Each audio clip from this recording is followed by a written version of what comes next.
मंडळी, मी एक विषय ऐकला होता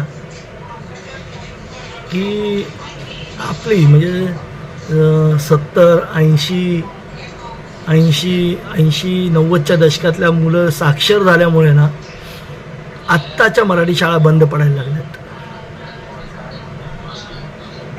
मला काही कारण उमजे ना की असं का बोललं जातं. म्हणजे आमच्या पिढीतली किंवा आमच्यापेक्षा अजून 5-6 वर्षाच्या 5-6 जनरेशनच्या पुढेची पिढी, म्हणजे आम्ही समजा 80च्या दशकातली पिढी शिकत आम्ही 2000ला शिक्षण पूर्ण केलं आणि आमच्यापेक्षा अजून 1-2 वर्ष लहान असणाऱ्या मुलांची पिढी, ही पिढी साक्षर झाल्यामुळे आत्ताच्या शाळा, मराठी शाळा बंद पडू लागल्या आहेत. ह्याच्या मागचं कारण मला काही उमजलं नाही. एक दिवस सकाळी दूध वाटत होतं, शाळा चालू होत्या, शाळेची वेळ होती सकाळची.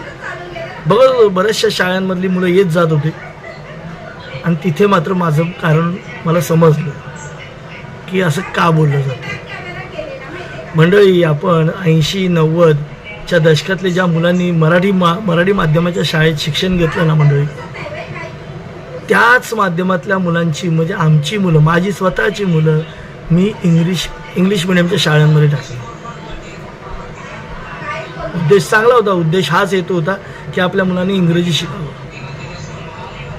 त्यांना आपण जे शिकलो नाही किंवा कदाचित आपण जी भाषा शिकलो नाही ती त्यांनी शिकावी, हा त्यामागचा प्रामाणिक हेतू होता. पण खरोखर आपल्या पिढीतली मुलं, जी 80-90च्या दशकामध्ये जी शिकलेली मुलं होती, ती साक्षर झाल्यामुळे आजकालच्या मराठी शाळा बंद पडल्या. कारण आपण सुद्धा आपल्या सर्वांच्याच मुलांना आपण इंग्रजी माध्यमात टाकत गेलो. सरसकट इंग्रजी माध्यमात टाकत गेलो.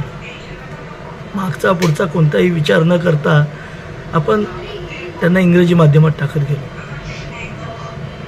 त्याच्यामुळे आता मंडळी मराठी शाळांवर अक्षरशः बंद होण्याचा समस्या निर्माण झाली. मराठी शाळा बंद होत चालल्यात, लुप्त होत चालल्यात, त्यातली पटसंख्या कमी होत चालली. मंडळी, साक्षर झाल्याने साक्षरता वाढते. घरातला एक माणूस शिकलं की अख्खं घर शिक्षित होतं, एज्युकेटेड होतं. पण मंडळी, असं का होतंय की एक पिढी शिकली त्याच्यामुळे पुढच्या मराठी शाळा बंद झाल्या? ह्याचं कारण आज मला समजलं. आपण आपली चूक सुधारायला हवी. धन्यवाद.